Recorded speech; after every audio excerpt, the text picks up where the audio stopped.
In a small settlement immersed in the silence of the night, strange disappearances began to occur. People vanished without a trace, as if the earth had swallowed them whole. Initially, the residents thought these were random disappearances, but as the number of missing individuals grew, an unease began to awaken within the townsfolk. It all began with the disappearance of two children, a boy and a girl, who were playing not far from their homes. Their parents and neighbors searched for them desperately, scouring every corner of the settlement and its surroundings. However, the children remained mysteriously missing. After some time, adults started to vanish as well: a young peasant, a local merchant, even an old fisherman who, over the years, had become intimately familiar with every forest path. Their homes were left open, candles burned in broad daylight, and everything associated with their daily lives seemed frozen in time. With each new disappearance, fear and uncertainty intensified. The settlement's residents began to avoid venturing out at night, speaking to each other about how some dark presence had enveloped their once cozy world. Children no longer played in the evening, and doors were bolted shut as if trying to protect themselves from an invisible threat. Yet, none of this could provide an answer to the question of what had happened to those who had vanished. Even the appearance of a local elder, who claimed to have seen the flickering candles on the main square every night, couldn't shed light on the mystery. The morning after the disappearance of the two children, the settlement's residents discovered something strange in the central square. They stood there, frozen, gazing at the ominous words engraved into the ground. They ventured into darkness to hear his voice. The inscription was large, carved with an eerie precision. Beneath the words lay a row of candles, gently burning in the daylight. They were arranged in a specific pattern, creating a mystical circle. Neighbors whispered to each other, frightened and bewildered by what they saw. Some assumed it was the work of a sick prankster, while others saw it as a sinister warning. The town's priest arrived at the square and approached the inscription, sensing an unfamiliar threat permeating the air.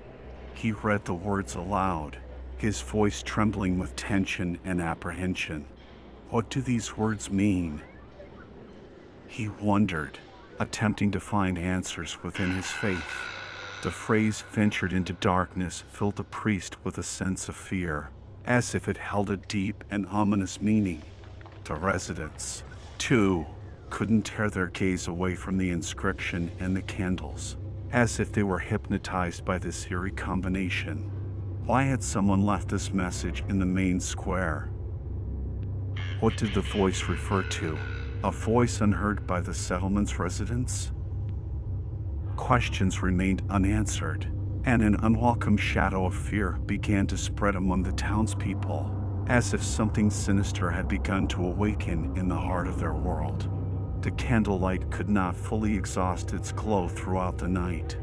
As darkness began to envelop the settlement, the candlelight seemed brighter and more mystical. None of the residents dared to approach the square at night, but they still saw the flickering lights from their windows, and their hearts trembled with unease. The old man who observed the candles spoke of how their flames danced in the nocturnal silence, as if beckoning those who would boldly tread their path. He claimed that these candles were not mere fire, but something greater, something they invisibly promised. Days passed, and the candles continued to burn in the square every night, as if emanating their light into the darkness. The townspeople began to discuss them, sharing eerie stories passed down through generations. Some insisted that the candles were an invitation to the world of a mysterious voice hidden in the darkness. With each passing night, fear and apprehension grew. Falling asleep, the residents listened to the faint rustling of the wind, as if it were unusually persistent, calling out to them. They slept with one foot in the waking world, fearing that this inviting light might claim them, making them among those who had ventured into darkness to hear his voice. The words etched into the ground had stirred a wave of anxiety and distress among the settlement's residents. However, it was the face of the priest, who arrived at the square to inspect the inscription, that made the greatest impression. In his green vestments and with the holy symbol on his chest, he appeared as the last pillar of support amidst this sea of anxiety. The priest's face was pale, and his eyes reflected deep concern. He approached the inscription and began to read the words aloud, as if being in their presence caused him pain and fear. They ventured into darkness to hear his voice. He whispered, as if afraid to disturb the fragile balance between the world and the darkness. The priest, known for his calm resolve, felt that these words held something far more potent than just a string of symbols. He saw in them a hint of a dreadful event that could turn the settlement into a nightmare. He turned away from the inscription, and his eyes met those of the other residents. They expected answers from him, but the priest was so shaken that he couldn't find words. His hands trembled slightly as he crossed himself and stepped away, leaving the residents with unanswered questions. And his troubled countenance left an impression that even a person with deep spiritual understanding felt something dark and inexplicable in those words. The words and candles in the square remained etched in the hearts of the settlement's residents, but what became even more captivating was what began to unfold in the evenings. As darkness enshrouded the village, the sounds of a flute emanated from the forest, a melody that gracefully wafted through the air, as if enveloping everyone who could hear it.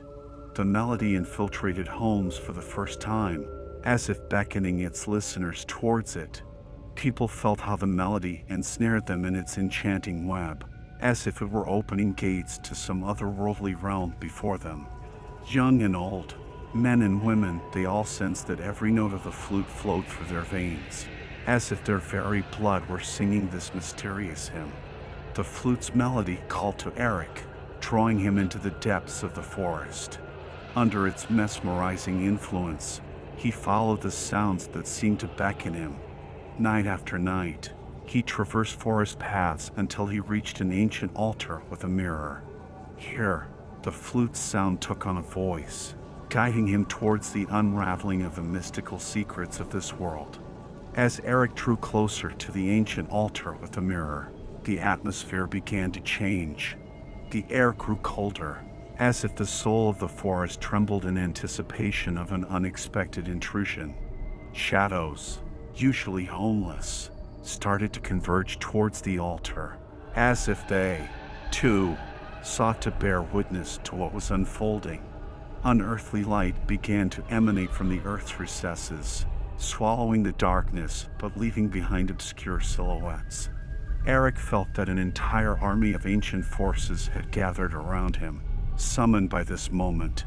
The flute's sound, which had started as a melody, had become something greater, a voice speaking to him, like a dark echo from the past.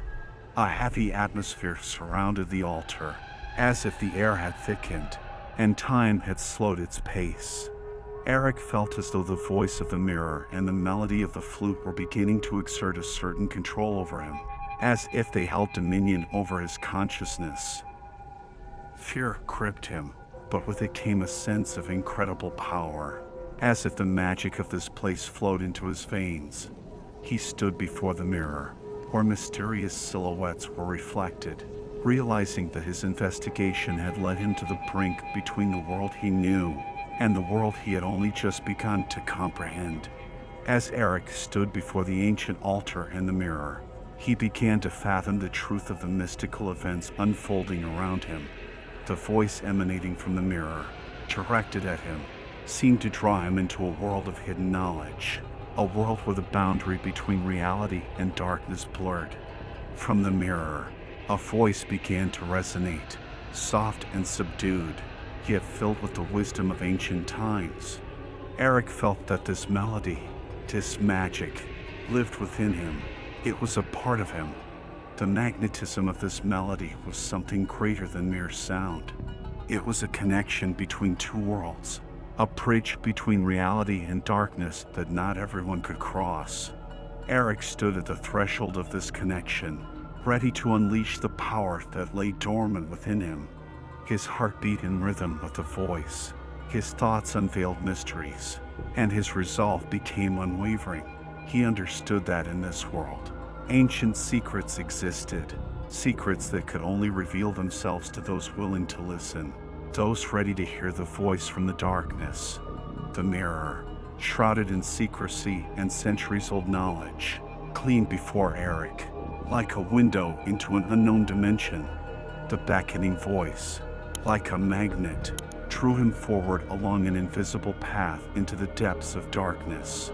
In his mind's eye, he saw scenes from times gone by, fragments of lives of those who had heard this call. The looks, filled with awe and excitement, of ancient travelers were directed into the depths, toward wonders and fears hidden within the darkness.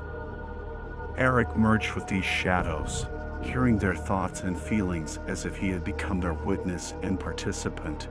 He felt a senseless fear, yet along with it, an incredible desire to explore what lay beyond the precipice of fragmenting thoughts. With each note of the mirror's voice, he felt his connection to the past growing stronger, as if he were nearing the source of this magic. The beckoning voice seemed to pull him forward, into the depths of mysteries, where answers to the questions that haunted him and the settlement were hidden. The voice of the mirror continued to converse with Eric, as if immersing him in the depths of history and magic. Every word, every sound, seemed to be weighed on the scales of ancient wisdom and secrets. The mirror's light grew more intense, and its reflection began to flicker, as if it were a living entity. Eric felt that the melody of this voice was beginning to immerse him in something greater than he could have imagined. His mind became sharper, as if the magical energy of the sounds was penetrating his brain, mixing with his own thoughts. At that moment, he sensed a chill spreading from the depths of his soul, as if it permeated every cell of his being. He felt his body becoming immobile, as if his consciousness had frozen in time. Looking into the mirror became increasingly difficult, as if his gaze were fixated on its flickering surface. Eric realized that this was no ordinary paralysis. It was something greater, something connected to the magic of this place and the voice he had heard. He felt his essence becoming one with the mirror, as he became a witness to eternal mysteries. Yet he couldn't move, couldn't break free from this cold embrace. Around him, an atmosphere of mystery began to grow, as if the entire forest held its breath, anticipating something grand. Eric remained alone with his thoughts and this magical mirror, standing motionless in a moment that felt like eternity. Cold paralysis enveloped Eric as if he were ensnared in icy bonds. In this state, he felt his consciousness beginning to blur, as if he were losing control of his mind. Uncontrollable thoughts and images started to flicker before his eyes, as if they were painted by the brush of a mad artist. Suddenly, he felt something penetrating his mind. It began with delicate touches, as if invisible fingers were gently brushing against his thoughts. He attempted to resist, but it was futile. The power emanating from the mirror was overwhelming. The initial images that invaded his mind were horrifying and obscure, like nightmares seeping into reality. He saw scenes of darkness and gloom, sinister figures exuding evil and terror. Around him, voices whispered softly and distorted, like the murmurs of demons in an empty room. Eric realized that his mind had become a battleground between the magic of this place and the entities once drawn by these melodies. He felt himself losing control over his own thoughts, as if his mind was merging with those who had been drawn into the darkness of this world.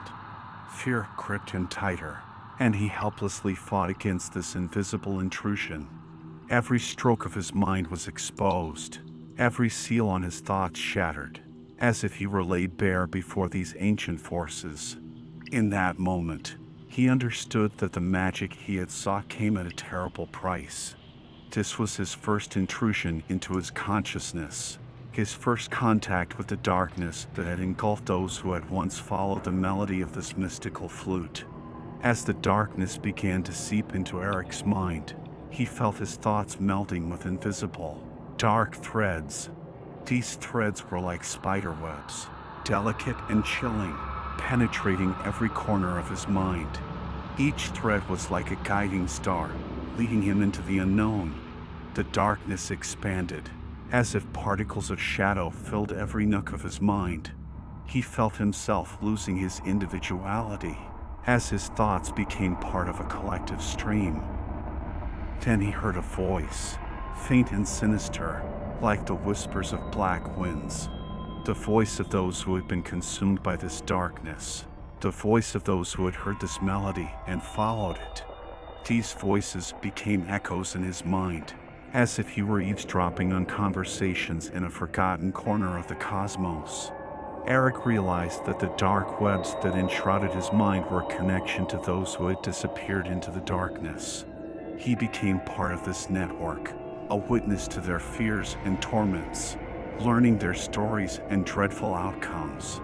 With each thread that penetrated his mind, he felt these destinies intertwining with his own, his thoughts drifting into the abyss. In that moment, he realized that he could remain here forever, becoming another captive of these dark webs, lost in boundless darkness. Everything around him seemed distorted, as if the world had lost its shape and now existed in another reality. He attempted to jerk free, to break away from this cold web, but his strength was subdued by the dark magic, and he remained immobile in this darkness. In this state, he heard the voice of the mirror growing, as if it were dispersing the fog between his thoughts. It was a voice unlike anything he had ever heard before, a voice that seemed to emerge from the very night, from the deepest abyss. The voice spoke with him, conversed with him, as if it were a living entity. It was low and raspy, as if its words were woven from shadows and echoes of the past. The voice spoke of a world beyond reality, of the magic that permeated every corner of this land. With each word, the voice became more magnetic, drawing him into the depths of this night, into the depths of darkness. The voice seemed to embed itself in his mind, leaving traces of invisible magic in his consciousness. It spoke of losses, of those who had heard the melody of the flute and followed its call, becoming a part of this magic, a part of this mystical connection between worlds. Eric felt that the voice of the mirror was consuming him, as if he were becoming a part of it. He saw the images of those who had once been consumed by this magic, their fears, their horrors, their final moments. He felt himself merging with these dark outcomes, becoming one of them. The voice spoke of strength and weakness, of sacrifices and futility, of how following the melody meant leaving behind everything familiar and entering an uncharted world filled with danger and wonder. The voice spoke of a thirst for knowledge, of how any price could be paid for the pursuit of secrets. With each passing moment, he felt the voice becoming a part of him, his own thoughts starting to merge with this eternal echo from the darkness. He immersed himself in this voice, as if he were becoming its instrument, its follower, its victim. The magic of the mirror and the dark webs took Eric into their embrace, and he felt his essence beginning to dissolve in this darkness. Uncontrollable thoughts mingled with alien ones. Fear and terror clouded his mind. Eric tried to resist, but it was futile. The magic was stronger. The entity that the residents had heard broke free from the chains that bound it in the depths of the city. At the moment of its release, the air quivered, as if reality itself had cracked open. Dark threads of magic wove around it, like the web of nightmares. This entity was a creature of chaos, darting around, leaving traces of darkness and horror in its wake. Its appearance shifted, and at one moment it might seem like an old woman, and at another, like a child. but more often than not, it was seen as a monstrous being that tore through those it encountered. Sinister cries and roars echoed from all directions, as if demons had concealed themselves within this entity. It absorbed light, shrouding everything in an impenetrable darkness, and the world lost its contours as if it were being consumed by an endless abyss. People fled in terror, their eyes expressing absolute horror. They saw how dark shadows closed in around them, how the darkness began to erupt, like a black sun, enveloping the world in eternal night. The cries of despair and the wheezing of horror filled the air, creating a grim symphony of fear. The city seemed trapped in a crimson iron ring from which there was no escape. The inhabitants drowned in this darkness as if in an ocean that devoured them alive. The entity roamed through the city, luring and killing simultaneously. Its external appearance shifted, twisted, and distorted, as if it were composed of pieces of nightmares. Its presence was palpable, like a heavy veil descending upon all who fell under its influence. Every step it took left a trail of putrid corruption. Every gaze left imprints on the souls of the residents, as if it were sinking its venomous claws into them. The magic that had possessed it embodied all that was dark and sinister, everything imaginable. The entity, leaving only destruction and horror in its wake, began to vanish on the same night it had appeared.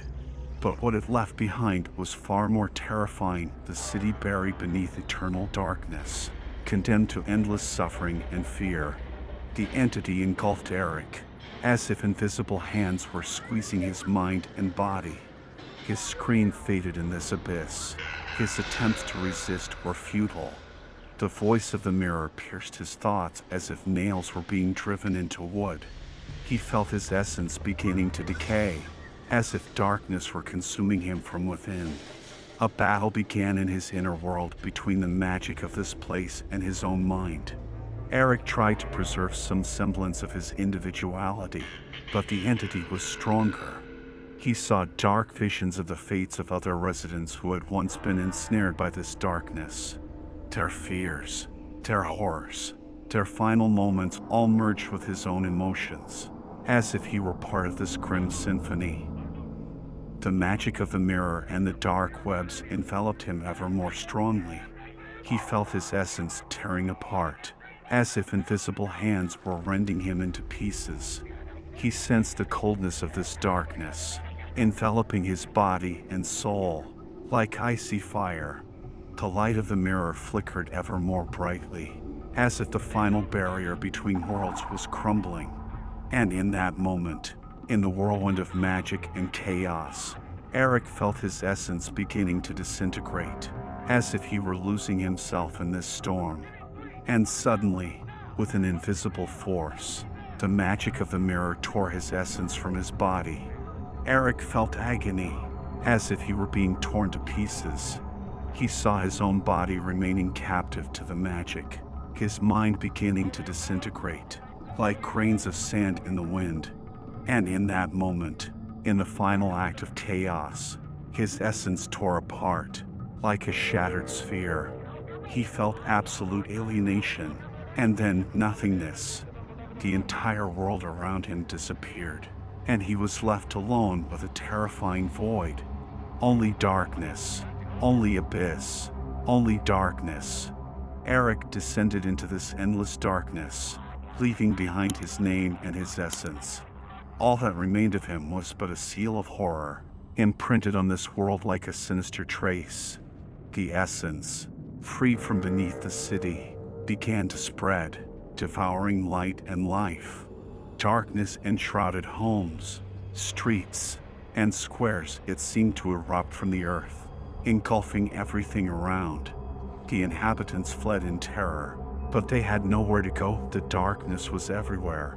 The essence, freed from beneath the city, left behind a trail of horror and destruction. The city, once picturesque and welcoming, had now turned into a deadly territory engulfed in darkness. Homes, streets, squares, everything was veiled in darkness. as if it were drawing everything into its boundless depths.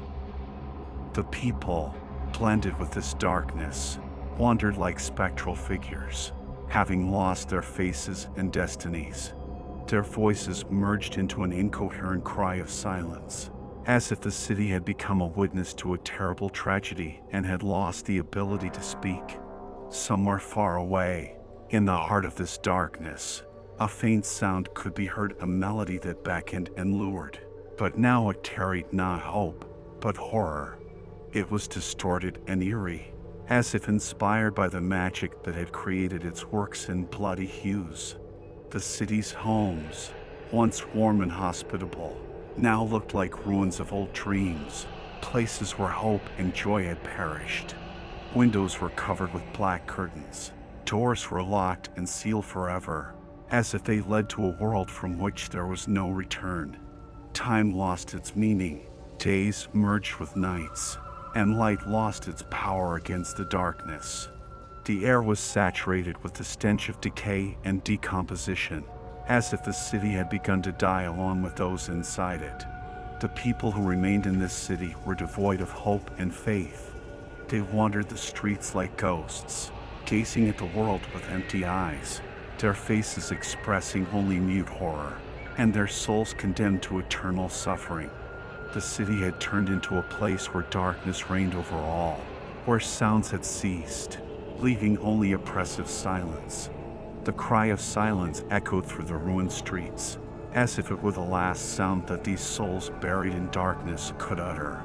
Darkness had become the essence of this city. Light had dimmed, life had faded, and in their place was the lifeless realm of darkness.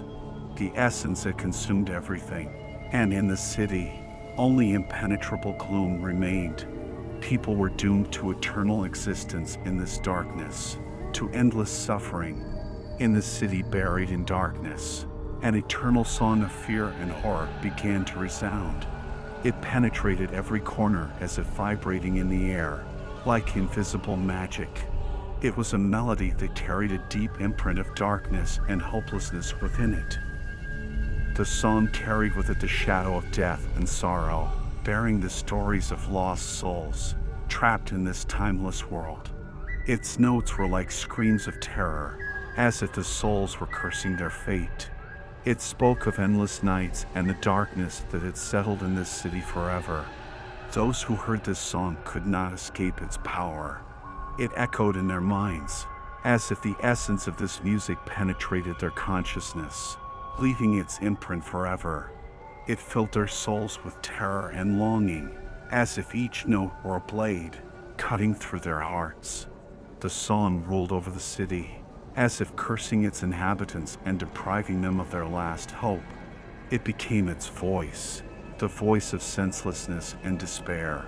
The eternal melody, echoing in the darkness, bore witness to and participated in the tragedy that had forever changed the city. Forgetfulness shrouded the city like a veil, erasing memories and histories. The residents began to forget themselves, their names, and even their faces.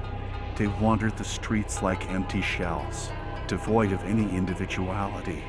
Their eyes were vacant, and their minds were filled with only one thing: emptiness.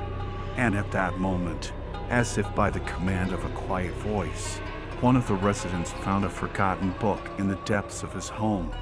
This book was covered in dust and oblivion, but when he opened its pages, he discovered a history that had been erased from everyone's memory. Within these pages was a name: Loker, the name of the entity that had been freed from beneath the city, the entity that once served as the master of mirror magic. His past was filled with bloody pages. He was a monster that devoured lives and souls. Loker was a mirror, and the image in which he saw himself became his prison. Every reflection, every gaze in the mirror was torture for him. His soul was consumed by the mirror. He became a part of it. His body was a curse, and his name was a curse. However, he found a way to escape, a way to break free. He began to explore mirror magic, delving into its dark secrets to find a path to freedom. And eventually, he found a way. He used the city's energy, the energy of its residents, to break the bonds that held him. The Forgotten Book revealed Loker's history, his thirst for power, his cruelty, his insatiable desire for destruction. The book described how he became a curse, how his name became a fear for all who heard it. He became a destroyer, the ruiner of all that touched his dark magic. And so, when Loker was set free, he unleashed all his merciless madness. He plunged the city into darkness, becoming its ruler and master.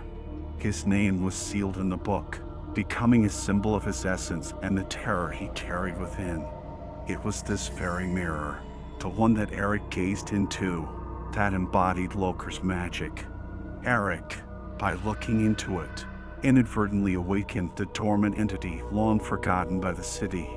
The mirror magic began to work, and Loker returned to complete his dark mission, transforming the city into his grim hell.